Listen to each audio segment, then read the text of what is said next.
This is going to be a look at some film from Melvin Gordon, who, of course, there's rumors is about to sign with the Ravens. Who knows if it's a 1 year deal, 2 year deal, 28-year-old guy, 6'1", looks like about 220, 225 somewhere, maybe a little lighter than 225. Two-time Pro Bowler, only hit over 1,000 yards once.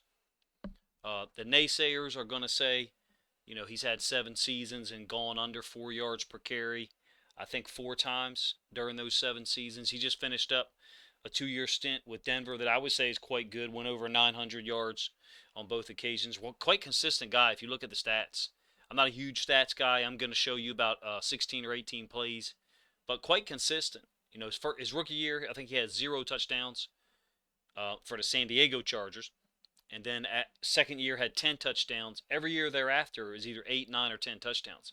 Quite consistent rushing touchdowns, 53 rushing touchdowns, 14 receiving touchdowns. So you're talking about 67 touchdowns for a guy who's 28 years old. That's pretty. He'll be 29, during next season. Pretty productive if you ask me. Average yards per carry like 4.2, 4.3, something like that. Last year about 920 on the ground, 200 touches.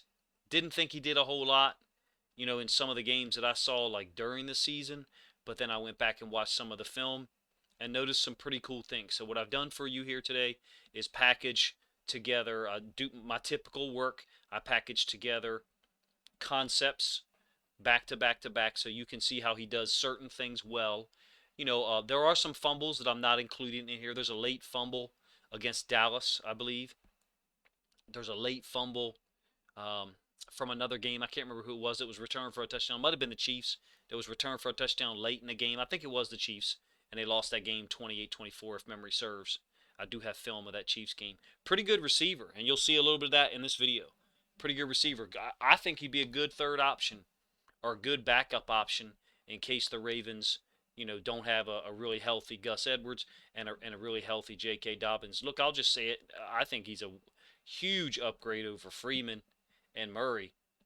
Has home run ability, and you will see that in this film. That's just something that Murray and Freeman did not have. They did not have home run ability, and Melvin Gordon with over 200 touches a year, and in some cases less than 200 touches. I'm just talking about rushing attempts. Has been between 8 and 10 touchdowns per year, 6 years in a row. That's quite consistent, if you ask me. Kind of tells you who the guy actually is. So let's get into some of the film so you guys can have a look at it. I hope you appreciate it. I went back and found some of this film today and gathered up, concepts, packaged them together in my database. So everything is not here as far as formations and stuff like that, but there is some results and some play concept types, for you guys to see as we go through this. So this first one is just a duo concept. I think it's the quarterback's under center, and we're going to get him coming downhill against Kansas City. I believe it's going to be a 47-yard touchdown run. One thing he's really good at is starting off to his right and making a cut back to his left. Now, that's not saying he's not good at it, starting to his left and then going to the right. But this particular concept where the quarterback opens up to the offense's right and Melvin Gordon starts to the right and then brings this thing back. I mean, when I say starts to the right, I mean look at this on this downhill path, not like an inside zone or outside zone path. And you may be saying, well, the Ravens are a gap scheme team. Well, we do run a lot of stretch, and there's some gap scheme runs in here later on, but the Broncos are generally running a lot of zone stuff. You can see he's going downhill. Looks like he got double team here, and then he's going to bring this thing back as the great pickup combo here. Great pickup of that linebacker who's trying to press that gap. Melvin Gordon cuts it back, plays through contact well, and you will see that on a couple of reps in this video. Plays through contact well. Breaks some tackles. Fumbling, I don't know that it's a huge issue, but I could perceive that it has been an issue for him just based on the 2 fumbles that I have spoken to you about earlier, which again I did not include in this video. So another base cutback touchdown run against the Giants in 2021. Again, going to his right, bringing this thing back, and it's over. It's over. Now there's a DB who's tracking him. That's an NFL defensive back, so you got to think he's pretty quick too. Gordon's able to get into the end zone. I love this run. I had actually did a one-play thing on this run during the season. All these linemen are gonna zone it, this way, but nonetheless they're gonna open Gordon up to the right, bring him here, and he's gonna wind it back, cut it back, whatever you want to call it. Sometimes it's not a cutback; it's just a wind back. This is a cut. Actually, it's two cuts. Pretty talented guy, man. You guys let me know in the comment section what you think. Has me excited. I mean, let's put it this way. In 2021, this past season, who would you have rather had as a tailback getting 150, 140 carries? Devonta Freeman, Murray, or Melvin Gordon? As a complete back, a complete package, I think there's no question it's Melvin Gordon. Now, I did like some of the stuff that Murray did. Especially, I mean, look how well he played in the last regular season game. And I also like some stuff that Freeman did, even though his numbers weren't great. He has some cutability, but just not much burst left, obviously. Down in the red zone, good weapon out of the backfield. Going to run this little swing route. The Browns are trying to zone this off, so this is a safety. And here's a corner. They're trying to zone this off. Catches the ball, corner misses the tackle. You get the end zone angle as well. Good hands, if you ask me. 224 career receptions, somewhere around in that number. I might have that number a little off, to be honest with you. It might be a little more, it might be 244. He is soloed up, being guarded man-to-man by this inside linebacker here. So opposite of what I just showed you, where the Browns played zone, down in the red zone there. This time they're playing, Washington is playing man. So you got man here, and this is no contest. Gordon's going to get good separation in tight space. You see the separation that's already there. Gets into the end zone. I'll show you the end zone angle. That's the inside linebacker that's singled up on him. And it's kind of a mismatch. You see just a little zig out route. Look at the separation that there is between their helmets. Down there in tight space. Easy touchdown for Melvin Gordon. Is he going to have 4, 5, 6 of these next year if he plays for the Ravens? Probably not, but he could have a couple. There's no reason why. All right, trips set to the field, and he's the tailback down into the boundary. 3rd and long, I believe. You're going to get a screen really set up well. You see he's catching it back here on the 36, and the yard marker to go is the 15. So by my math, that's 21 yards. He doesn't get, it's not a 21-yard gain. He doesn't get it, but he gets close. I think he's a good player. I think Ravens fans should be excited getting Josh Bynes back. I've already spoken about that and my feelings on it. That's a topic for another video. If you disagree, that's no problem. A throwback concept, so they're going to play fake to him, going to the offense's left, and then the quarterback is going to hold on to the ball and bring it back to him. Tough catch with contact. That's the thing that I noticed about him. He plays through contact well. But in any case, Ravens fans should be excited. Getting back to what I was talking about a moment ago. Re-signed Josh Bynes, brought back an experienced piece. A winner, period. Josh Bynes is a winner. And if you don't think he is, then you might be a loser. That might be the issue. You. Josh Bynes is a winner. Won a national championship at Auburn. Won a Super Bowl the very next year, or maybe second year in the NFL with the Ravens. Of course, that was a long time ago, right? And that's the issue. That's the complaint, which I understand people complaining about a older player. But if you're going to talk about the skills and what the man's put on film, you don't know what you're talking about. We should be excited if we get Melvin Gordon, nice little addition, and Josh Bynes in the same 24, 36-hour period. Look at him breaking these tackles. 1 tackle, 2. Really poor attempt at that second tackle by number 22 here. Not even an arm tackle. He's playing flag football. Safety, can't make a tackle. I believe that's Tyrann Mathieu, by the way. He's going to start off his track to the left, cut it back, breaks 3 tackles. 1, 2, 3, in a span of about a second and a half. Beautiful run. Beautiful run. Love how once he makes his cut, good vision, obviously. He's pretty square to the line of scrimmage now, running downhill. Super square to the line of scrimmage now, man. Good football player. Good football player, if you ask me. Be a good pickup for a third guy, especially because of the pass catching skills. That's the part that really intrigues me. I mean, he's a good running back. It's over 6,400 yards, I believe, in his career. Another touchdown run here on a base cutback. Again, starting off to his right, and then going to bring it back to the left. Kind of the opposite of what I just showed you on the previous play. But again, I think he's really good on these downhill concepts and then bringing it back to the left side. And I think I'm showing you that on film. I'm excited about it, man. To me, provides some positional versatility, some security in case Dobbins or Gus Edwards goes down. I think it's a smart pickup. Ravens fans should be excited if you ask me. Assuming it's not some huge contract, but I don't think it's going to be. I don't think it's going to be. You got some good running backs in the class. A lot of teams probably aren't looking at a guy like Melvin Gordon, trying to spin off a tackle there. A lot of teams probably aren't looking at him. Maybe there's not a big market for this guy. Nice investment by the Ravens. Kind of reminds me of last year picking up James, the tackle, who was injured, not playing, and getting him on a small salary. I believe it's $5 million. Kind of reminds me of that type of investment. I love this move, this run. Smooth, man. You can tell he's trained that thousands, millions of times. Got a handful more plays here I want to get to. This is the resolution on this will clear up in a second. Split zone concept, as you can see up here, split zone. So they're cutting this D end or outside linebacker, but he takes it to the front side. So he doesn't bring it back to where that kick out is. Good vision, if you ask me.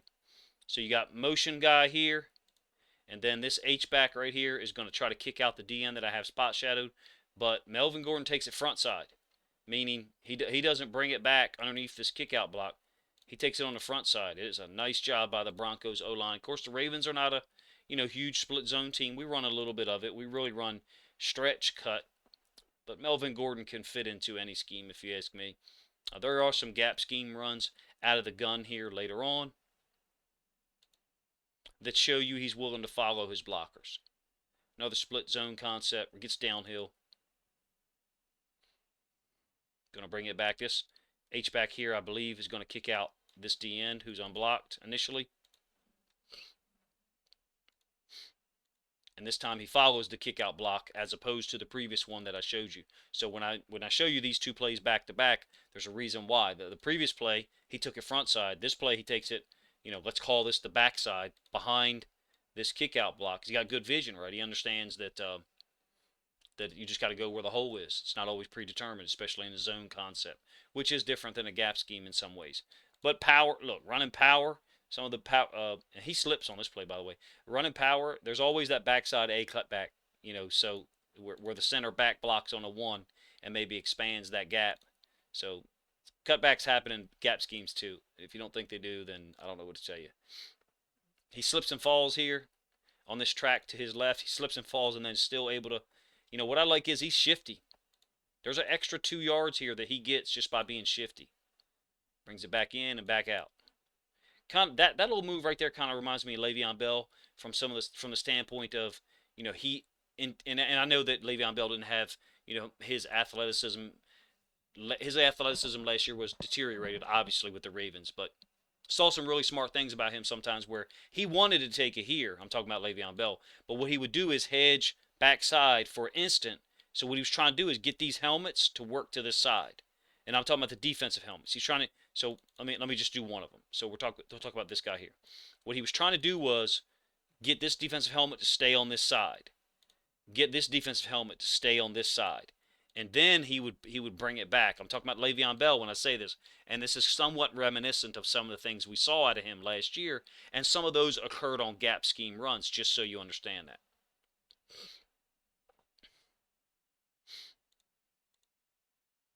Another under center run concept against the Chiefs. Shows you how tough he is in traffic. Not a huge gain. Understands, when I've just got to take this thing downhill and get what I can get. Again, ball security. He did have a big fumble in this game that I believe was returned for a touchdown. And another one in the Dallas game. I'm not showing you either one of those. Stretch concept. One of our last couple plays. Ravens do run this exact play with the motion right to left. And then a stretch coming back here to the right side. Form a nice wall. Got him blocked up here, here, here. And that's a nice job there. I believe that's Tim Patrick, who's an intriguing player if you ask me. I might have the wrong guy. But nice job. Kind of looks like Tyson Williams a little bit once he hits what is his fourth or fifth gear. And I wish that Tyson Williams would get some reps and get some experience and opportunities, but it certainly doesn't look like that's going to happen if we pick up Melvin Gordon. Stretch to the right.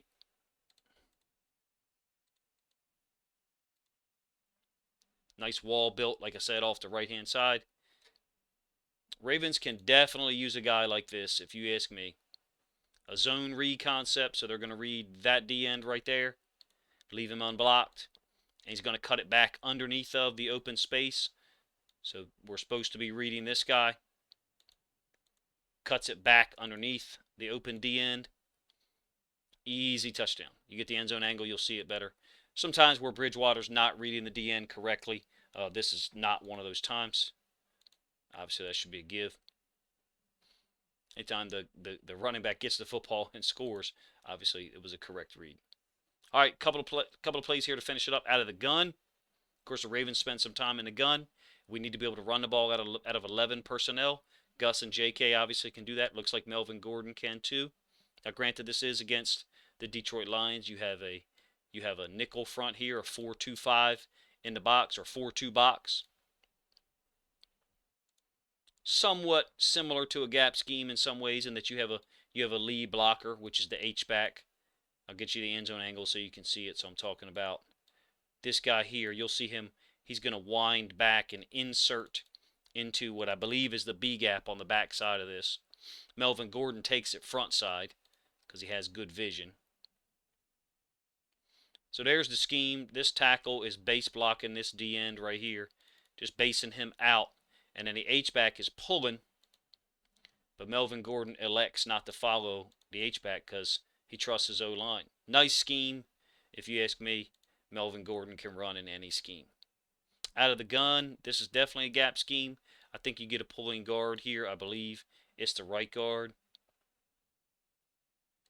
Patience to follow his guys and let things get set. You can see by the way he's running, he's being very patient, letting his guard get there and then making his cut. Tough to tackle, tough runner. Talented guy, 4.5 per carry last year. Maybe I said a different number last time. I think it's 4.5. 218, 203, something like that for 920, something like that. I don't know. Do the math on that if you want. A nice run out off the edge here, which I think is the last play that I give you. Hopefully it's a really small salary, low salary, I should say. Melvin Gordon recognizing the market is not that big for him, and maybe signing before the draft is smart for him because I believe that Teddy Bridgewater's not reading this, by the way. If he's reading it, then it should be a keep. Kind of smart by him because if some of these teams, pick up running backs in the draft, they maybe not need a guy like him. Maybe the Ravens' plan is to bring in another veteran running back and not utilize J.K. and Gus so much that they wear them out a season after they were just, both went out with ACLs. Maybe that's the plan. So I wouldn't panic. But, if you have objections to the Ravens signing, Melvin Gordon, obviously you're entitled to your opinion. I mean, we're fans of the Ravens. We want to see them do well. I would generally say that any criticism of the Ravens offseason plan is done from a place of desiring the Ravens to win. So even though sometimes people disagree, like there's nothing wrong with that. There's nothing we can disagree about the plan or the strategy all day. I would offer to you that Melvin Gordon is an improvement over some of the guys that we already have on the roster. It is interesting to me though, like what do we do with McCrary and Tyson Williams? Justice Hill's still on the roster? I didn't even know that. I don't even pay that much attention to it. To me, Justice Hill still being on the roster kind of is a indicator to me, like what do you call that in a movie where they preview something early on and you can kind of predict it later on based upon a scene. It kind of tells me we might be getting Dax Hill. It kind of tells me we might be seriously looking at Dax Hill. Now I'm not saying at 14, but somewhere it makes me wonder if we're not getting Dax Hill, being as we're keeping his brother on the roster. Now, granted, Justice Hill's a great special teams player, great on kickoff, great on punt, and I value those things. Maybe you don't, and that's okay. But to have him on the roster when there's other guys, McCrary, Tyson Williams, that's kind of interesting to me. I don't know how many running backs are currently on the roster, but it seems like a whole hell of a lot to me. Anyway, let me know what you think of Melvin Gordon as a potential Ravens free agent signing on like I said, a low salary. We would definitely agree that would be, the best option. We certainly wouldn't want to bring him in for no $5 million a year. And then also too, what you think of my breakdown of some of the plays and some of his skills? Tough runner, veteran, smart, versatile, good hands, good route runner, very good when solo covered by inside linebackers, I would say.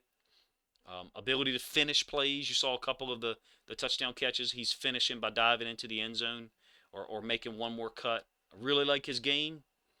So I was somewhat surprised by it a little bit. I knew that he had a lot of ability because I remembered his 1,100-yard season with the LA Chargers. I think it was when they moved to LA.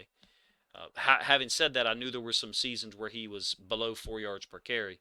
So I understand people having some consternation or opinions about those stats, but my suggestion is, watch the film. And I think I've got film from 4 or 5 different games here, maybe five different games, showing you that the guy's got some ability, and he's a usable piece, for a good football team. Let me know what you guys think in the comments section. Appreciate y'all checking the video out.